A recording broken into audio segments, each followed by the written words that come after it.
Hello friends, welcome to Dhana's tips. இன்றைக்கி நம்ம தேங்காயை வச்சு ரொம்ப டேஸ்டியான ஒரு லட்டு எப்படி பண்ணுறதுன்னு பார்க்கலாம். இந்த லட்டு பண்ணுறதுக்கு தேவையான பொருட்கள்: தேங்காய் 1, ஜீனி 150 கிராம், முந்திரி 6, ஏலக்காய் 4, நெய்.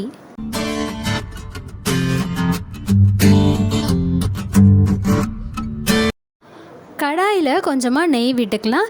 நெய் நல்லா உருகுனதுக்கு அப்புறமா முந்திரியை நல்லா உடச்சி போட்டு அந்த முந்திரியை வறுத்து எடுத்துக்கலாம்.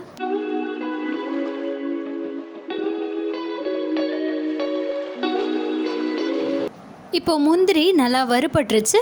இதில் நம்ம துருவி வச்ச தேங்காய் துருவலை சேர்த்துட்டு வதக்கிக்கலாம். அடுப்பை சிம்லேயே வச்சு வதக்கணும். தேங்காய் நல்லா வதங்கி வாசனை வர ஆரம்பிக்கும், அது வரைக்கும் நம்ம வதக்கணும். ஒரு 5 நிமிஷத்துலேயே பார்த்தீங்கன்னா தேங்காய் நமக்கு நல்லா வதங்கிடும். தேங்காய் துருவலை சேர்த்து வதக்கும் போதே ஏலக்காயை பொடி பண்ணி அந்த ஏலக்காய் பொடியையும் இதில் சேர்த்துட்டு வதக்கிக்கலாம்.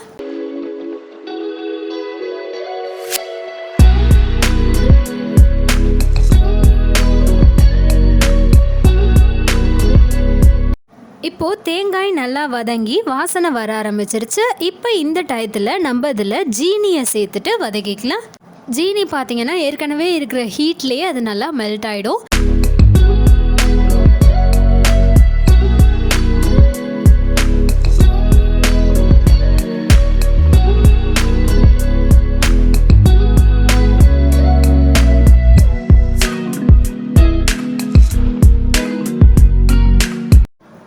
இருந்து 10 நிமிஷத்துக்குள்ளே பார்த்தீங்கன்னா தேங்காயில் வந்து நம்ம சேர்த்த ஜீனி எல்லாமே கரைஞ்சி இப்போ தேங்காயோட கலர் கூட நமக்கு சேஞ்ச் ஆகியிருக்கு. இது உங்களுக்கு நல்லா தெரியும்.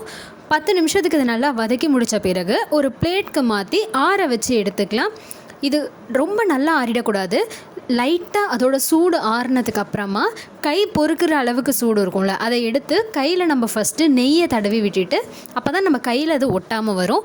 உருண்டை பிடிச்சி எடுத்துக்கலாம். உங்களுக்கு லட்டு எந்த சைஸில் வேணும்னு நினைக்கிறீங்களோ அந்த சைஸ்க்கு உருண்டை பிடிச்சி எடுத்துக்கலாம். ஃபஸ்ட்டு நீங்கள் ரொம்ப உங்களுக்கு சூடாக இருக்குது அப்படின்னு நினச்சிங்கன்னா ஃபஸ்ட்டு லைட்டாக உருண்டையாக பிடிச்சி வச்சுட்டு அது கொஞ்சம் ஆறுனதுக்கப்புறமா நீங்கள் அழுத்தி உருண்டையாக பிடிச்சிக்கோங்க.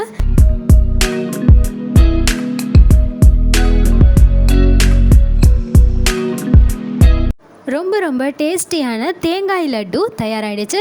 ட்ரை பண்ணிவிட்டு எப்படி இருக்குன்னு கமெண்ட் பண்ணுங்கள். சேனலுக்கு சப்ஸ்கிரைப் பண்ணுங்கள். மறக்காமல் பக்கத்தில் இருக்க பெல் ஐக்கானை கிளிக் பண்ணிக்கோங்க. தேங்க்யூ.